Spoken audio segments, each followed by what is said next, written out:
जंगल में सभी पक्षी ऊंचे पेड़ों पर घर बनाते थे, लेकिन टुन्नू चिड़ा सबसे अलग था। वो नदी के किनारे बांस के झुरमुट में अपना घर ढूंढ रहा था।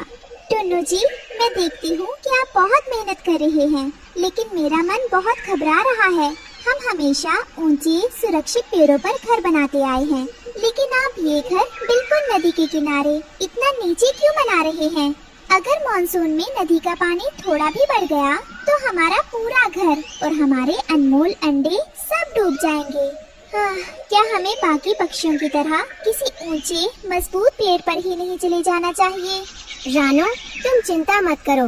बांस खोखले हैं। मैंने घर को इनसे कसकर नहीं बांधा, बल्कि फंसाया है। अगर पानी आया तो ये घर डूबेगा नहीं, तैरेगा। ये हमारे बच्चों के लिए सबसे सुरक्षित जगह होगी। आसमान में काले बादल छा गए थे। हवा तेज चल रही थी। टुन्नू चोंच में कुछ नरम घास लेकर उड़ रहा था। टुन्नू अपने आने वाले बच्चों के लिए घर को और आरामदायक बनाना चाहता था। वो दूर जंगल से नरम घास लाने गया था, लेकिन मौसम अचानक बदल गया। बहुत तेज आंधी आने वाली है। मुझे जल्दी रानो के पास पहुंचना होगा। वो अकेली है। कुदरत का कहर टुन्नू पर टूट पड़ा। घर पहुंचने से पहले ही एक भारी टहनी ने टुन्नू को अपनी चपेट में ले लिया। रानो, अपना और अंडों का ख्याल रखना। मेरा तैरने वाला घर तुम्हें बचाएगा।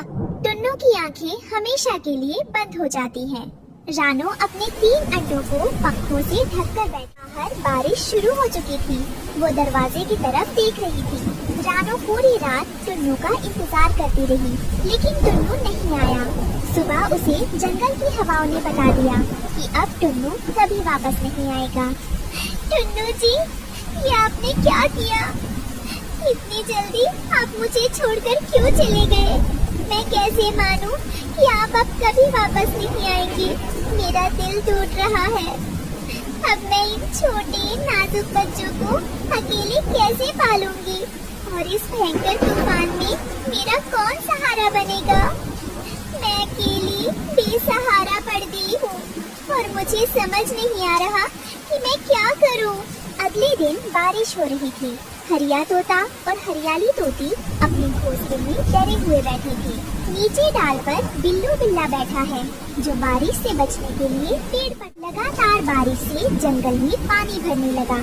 जमीन गीली होने की वजह से बिल्लू बिल्ला शिकार की तलाश में पेड़ों पर चढ़ने लगा। हरियाली, बच्चों को पीछे करो। देखो, वो बिल्लू बिल्ला ऊपर आ रहा है। ये बहुत भूखा लग रहा है। हे भगवान, ये तो हमारे घोंसले की तरफ ही घूर रहा है। बचाओ, कोई बचाओ। आज तो हरी मिर्च खाने वाले का ही नाश्ता करूंगा। बहुत भूख लगी है। बचाओ, बिल्ली, बचाओ। इससे पहले कि मिट्ठू तोता उड़ पाता, बिल्लू ने अपने पंजों से उसे दबोच लिया और उसे अपना शिकार बना लिया। हरिया तोता ये देखकर सहम गया। बिल्लू बिल्ला छलांग लगाकर दूसरे पेड़ पर जाता है। एक तोते से बिल्लू का पेट नहीं भरा। वो और शिकार ढूंढते हुए बबली कबूतरी के घोंसले तक पहुंच गया, जहां छोटे बच्चे। बिल्लू भैया, रुक जाइए। आप तो हमारे मामा लगते हैं। मेरे इन मासूम बच्चों को मत खाइए। इन्होंने अभी दुनिया भी नहीं देखी है। मैं आपके आगे हाथ जोड़ती हूँ। म्याऊ। पेट की भूख रिश्तेदारी नहीं देखती बबली। मुझे तो आज नरम नरम मांस खाना है। नहीं, मेरे बच्चे, कोई तो मदद करो। मेरे बच्चों को छोड़ दो। बबली की ममता रोती रह गई और निर्दयी बिल्लू ने उसके बच्चों को अपना निवाला बना लिया। म्याऊ, बहुत दिनों बाद ऐसी दावत मिली है। बारिश ने मेरा काम आसान कर दिया। अब किसकी बारी है? बारिश रुकने का नाम नहीं ले रही थी। नदी का पानी जंगल में घुसने लगा, लेकिन तभी एक चमत्कार हुआ। टुन्नू की मेहनत रंग लाई। अरे, ये तो अविश्वसनीय है। पानी तो घर के अंदर एक बूंद भी नहीं, बल्कि मेरा घर तो पानी के बढ़ते स्तर के साथ साथ बिल्कुल आराम से ऊपर उठ रहा है, जैसे कोई नाव हो। टुन्नू जी, आप सच कहते थे। आपकी बुद्धिमानी ने हमें डूबने से बचा लिया। ये जगह सचमुच हमारे बच्चों के लिए सबसे सुरक्षित है। कालू कौवा और गोरी कौवी सबसे ऊंचे पेड़ पर बैठे नीचे देख रही थी। उन्हें रानू का घर पानी में तैरता हुआ दिखता है। कालू और गोरी सुरक्षित थे, लेकिन उनकी नजर रानू पर थी। कालू जी देखिए, रानू का घर तो नाव की तरह पानी पर तैर रहा है, लेकिन वो देखिए, बिल्लू बिल्ला एक बहते हुए तने के सहारे रानू के घर की तरफ जा रहा है। रानू अकेली है और उसके पास अंडे हैं।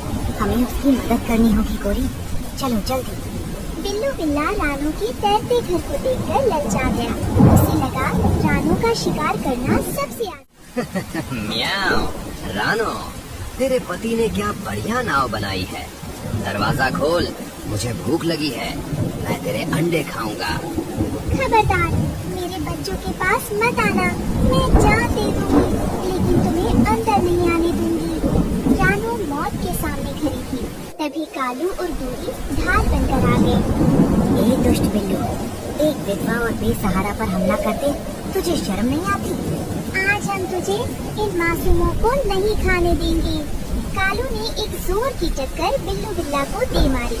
क्योंकि घर जमीन से जुड़ा नहीं था, कालू के हमले से वो जोर से हिल गया। बिल्लू अपना संतुलन नहीं बना पाया और पानी में गिर गया। म्याऊ, बचाओ, मुझे पानी से नफरत है, बचाओ। बिल्लू पानी में गिर जाता है और नदी का तेज बहाव उसे दूर बहा ले। टुन्नू की समझदारी ने रानू और उसके बच्चों को बाघ और बिल्लू बिल्ली दोनों से बचा लिया। रानू की आंखों में आंसू थे, लेकिन चेहरे पर मुस्कान। धन्यवाद टुन्नू जी, आज आपके तैरने वाले घर ने हमारा वंश बचा लिया। सच में रानू, टुन्नू बहुत समझदार था।